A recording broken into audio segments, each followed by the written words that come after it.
Comilla medical college হাসপাতালের সামনের সড়কে উচ্ছেদ অভিযান চালানো হয়েছে। রবিবার কুমিল্লা আদর্শ সদর উপজেলা নির্বাহী অফিসার ফাতমাতুজ জোহরা ও কুমিল্লা মেডিকেল কলেজ হাসপাতালের পরিচালক ডাক্তার মাসুদ পারভেজের নেতৃত্বে এই অভিযান পরিচালনা করা হয়। এগুলো সরাই দেওয়ার কারণে দেখা গেছে ম্যাক্সিমাম টাইমে এখানে অটো এগুলা অশৃঙ্খলভাবে চলাচল করার কারণে জ্যাম লেগে থাকে। ফুটপাথটা যদি ক্লিয়ার থাকে পেশেন্টের লোক সুবিধা মতো আসতে পারে আর কি। অনেক ভালো হয়েছে, ফুটপাথ দোকানপাট সরাই দেওয়া অনেক ভালো হয়েছে। অটোগুলো সাইড করে দাঁড়াইতে পারে, রোগী নিয়ে আসতে অনেক সুবিধা, যানজট নাই।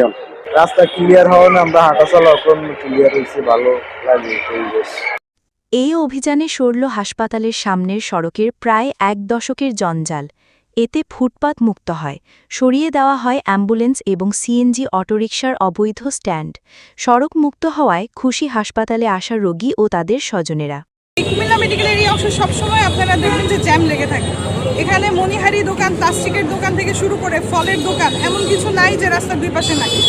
তো এটা আসলে মূলত রোগীদের, যাতে তারা ভালোভাবে মেডিকেলে আসতে পারে, যেতে পারে, ডাক্তাররা সহ তাদের আসা যাওয়াটা নির্বিঘ্ন করতে এবং যানজট নিরসনে আমরা ফুটপাতের যে অবৈধ স্থাপনাগুলো আছে সেগুলো আজকে উচ্ছেদ করেছি এবং এই প্রক্রিয়া অব্যাহত থাকবে। যারা অবৈধ উচ্ছেদের মাঝে আমরা যারা দেখেছি ফুটপাত দখল করে আছে, তাদেরকে আমরা মোবাইল করে শাস্তির আওতায় আনছি। তো গ্র্যাজুয়ালি এটা চলমান থাকবে।